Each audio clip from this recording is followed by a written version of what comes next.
On va passer, Rémi, à la baisse du jour. La baisse du jour, c'est une première en 10 ans. Le géant du streaming Netflix, qui recense encore plus de 221 millions d'abonnements dans le monde, déplore une baisse de 200 000 abonnés au premier trimestre 2022.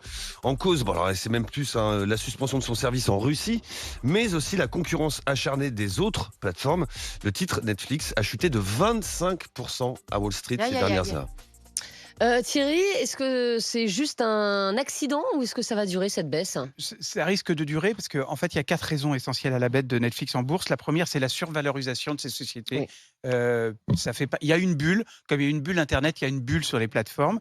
La deuxième chose, tu l'as dit Rémi, c'est la concurrence. Il y a beaucoup de plateformes aujourd'hui et avec des poids lourds. Disney, par exemple, qui s'est mis il y a quelques années sur le voilà, c'est quand même une concurrence effrénée. Donc ça veut dire que les coûts de production deviennent de plus en plus chers, les coûts d'acquisition deviennent de plus en plus chers. Il y a aussi une période, on est dans une période post-confinement, il y a eu beaucoup de consommation de plateformes et là on revient un petit peu plus sur une consommation télé plus classique et donc on délaisse un tout petit peu plus les plateformes, même si ça a augmenté quand même la consommation des plateformes.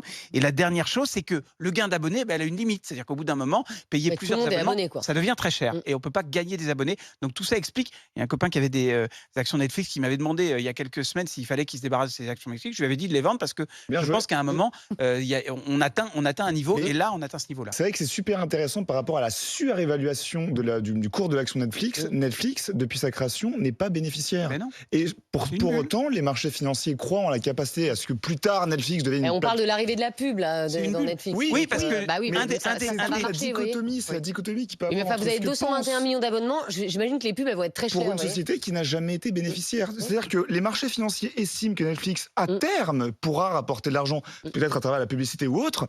Sauf que, depuis sa création, Netflix n'a jamais été bénéficiaire. Emmanuel Dancourt, vous pourriez vous passer de Netflix? Je crois que mon silence est éloquent. Est-ce que si ça devient plus cher, tu pourrais t'en passer? En fait, je le paye pas, moi. Parce que tu sais, il y a le partage d'écran, que ce soit sur Canal+ ou Netflix, par exemple, tu as droit à 5 ou 6 écrans. Je fais partie des gens qui ne payent pas leur abonnement puisque quelqu'un d'autre le paye pour moi. Mais ça va changer. C'est 110 millions de... Mais ils sont en train de tester de nouveaux dispositifs pour que tu puisses plus faire. Il y a des gens qui partagent le code, mon cher.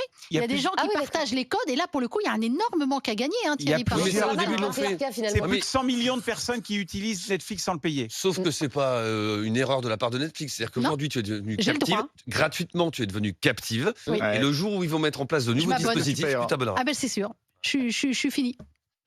Fini peut-être pas. Il y a encore une petite pas la fin du monde non plus. Voilà.